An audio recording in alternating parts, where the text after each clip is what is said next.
Hi, Phyllis here from southernfrugal.com. Well, wait a minute, Bucky. Wait. We're getting ready to go in and have lunch at Ruby Tuesdays with some high school buddies of Mr. Bucky. And it's Jimmy and Sylvia. I've never met them. But anyway, we're excited. There's Mr. Bucky. Let me turn that around. Are you excited? Oh, yeah. Okay, so we're going to go in and see if they'll let us record, too, because we ought to get some good stories out of this, you think? I think so. All right, so we'll be back in a minute. Okay, we are inside Ruby Tuesdays now, and this is Jimmy and Sylvia, and that's Mr. Bucky's high school friends, and so we're going to catch up, so we'll see y'all again in a minute.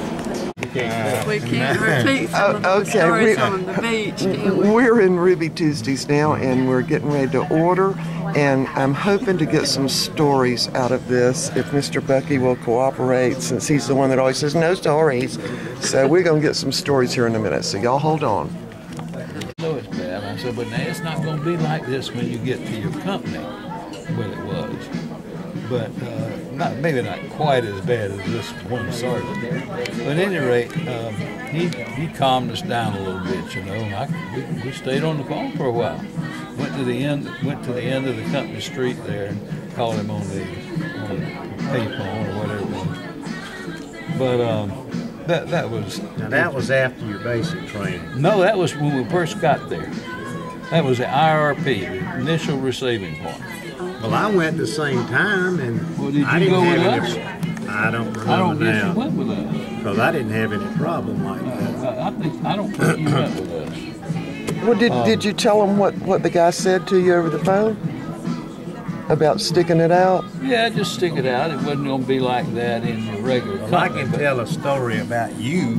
All right, let's hear it. Let's hear it. While we were, after we had gotten in there, and we were being given our clothing, our equipment. Yeah. And we were going to get our field jacket. Right. Okay. All and right. we were all there, and he had the manifest of everybody's name said there. He called out everybody's names, and he called out Stoltzerness. And you raised your hand. He looked down and saw your name on your jacket. He says, "That's not you, you're Stokes. I'm looking for Stoltzerness." And you said, "No, my name is Ernest Stokes," and apparently they've run the two names together. He would not, you could not convince him that was you. And you were the last man standing without a jacket. That's exactly right. That's exactly right. All right, we got to order now. Yeah. The beach on Ocean Drive, and we were out swimming we were sunbathing. And you came by, and you and Jim were staying at Merle's Inlet, I think.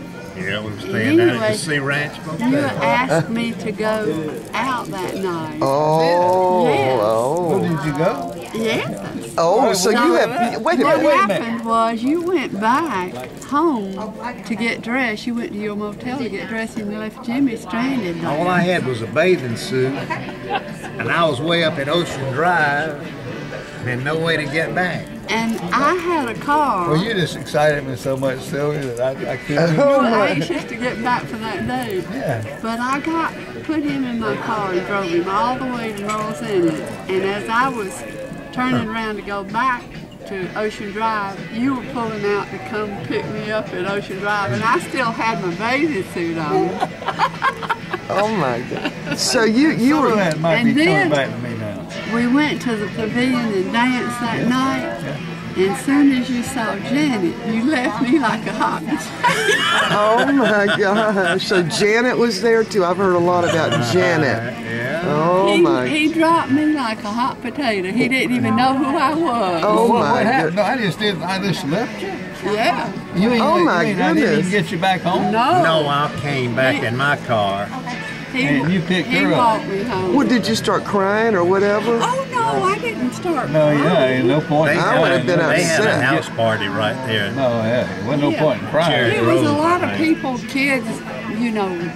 It wasn't any problem at all, actually, because I had him to take me back. Yeah, yeah. So y'all, I knew as soon as he saw Janet, that was the end. Oh of my it. goodness. So did y'all do shag? Is that the way y'all danced back then? Yeah, yeah. All right, y'all, we got to order. We'll be back in a little while. We danced in room, Aces pool room. It was right across from Smith's service station. Oh, yeah. And so we would go over there and shoot pool, but the shark was Jimmy. He knew how to take our Jimmy money. was a pool shark. So what he would Pay do, my way through what college. we would do is we would play for a beer. You know. Well, after a while, Jimmy was stacked up over there about 6 beers. Couldn't drink them all. I don't know. He managed to get most of them down, I I think. drank an awful lot. Too much. But that was we enjoyed the pool room. Let me tell you another story about that pool hall. I dated Jim one time, and he didn't call me again. When we were in college, he didn't call me again. So I was at Columbia College, and we were riding around. And we passed the pool hall, and we saw Jimmy's car at the Smith. And I said, let's play a trick on Jimmy. So 3 of us lay down in the back of Jim's car Oh my God. and waited for him, and he came out, and I popped my head up and I said, surprise, and he was pointing a gun right at my head. Oh my Out of the pool goodness. room, I saw somebody in my car, Yeah. and I thought it was somebody who was going to try to rob me. Right. Oh. And I had a loaded .32 pistol in the glove pocket of the car. And I got in the door and just slid over and opened that and got the gun out. And when they popped at the head, I had it out the back. I had the gun pointing right in their Oh face. my I didn't know goodness. who it How was. close Oh, did my- you come to pulling the trigger? Oh. Closer. Oh my, that was It scary. scares me We now would have to think been about gone. I would have been gone. Oh my Oh, goodness. Lord intervene. All right.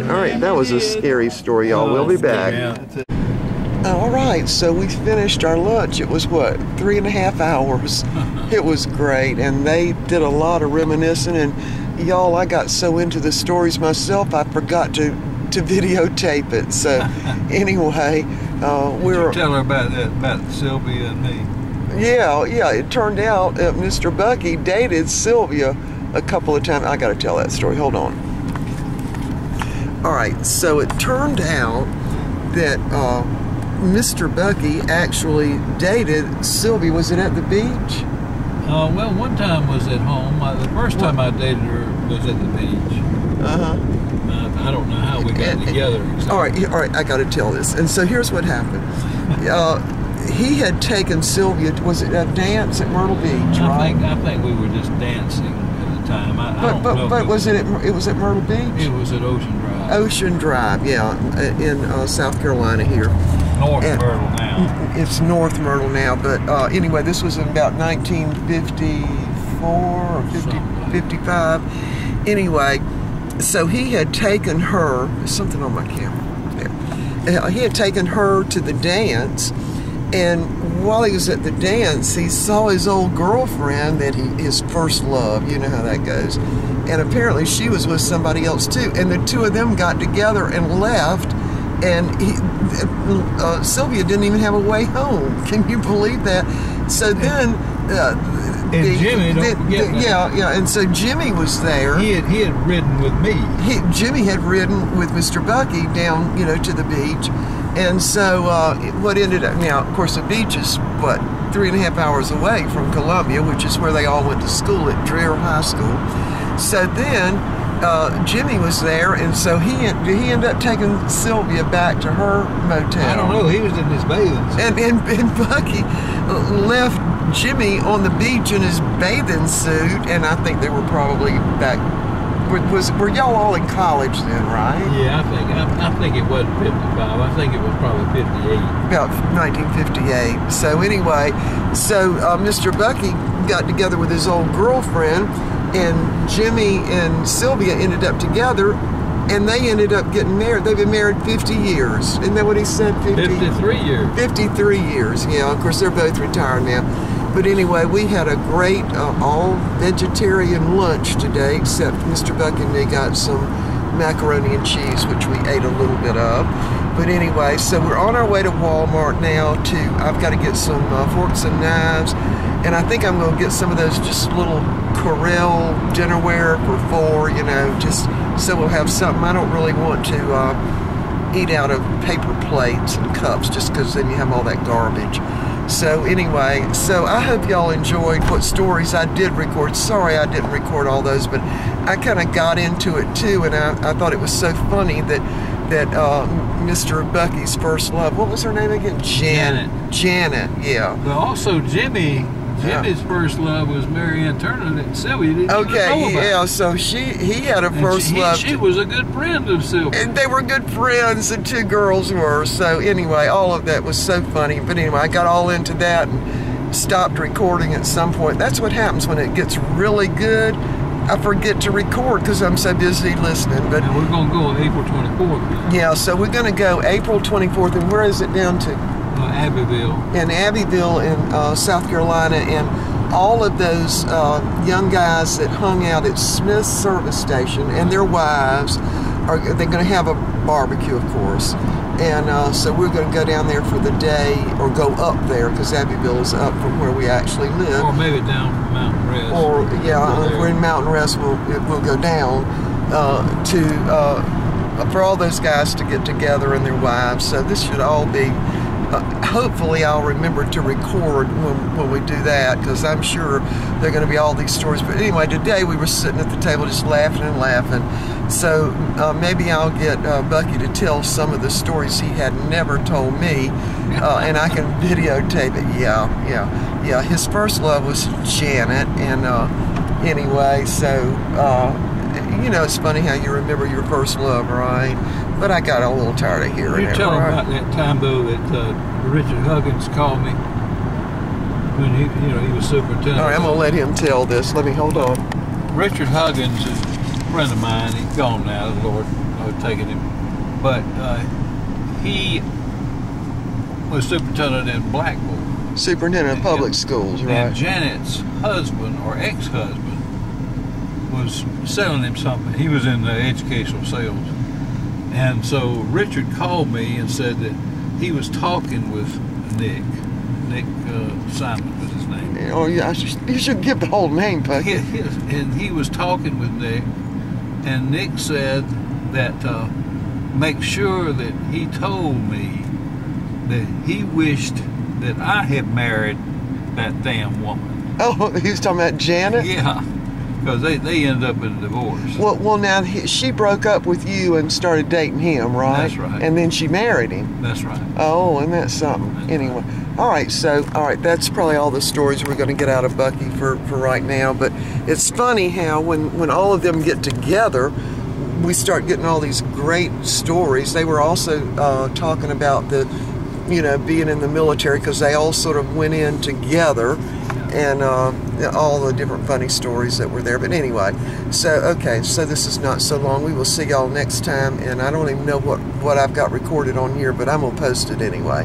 All right, so we will see y'all in the mountains, okay? Tomorrow morning, we're leaving for the mountains.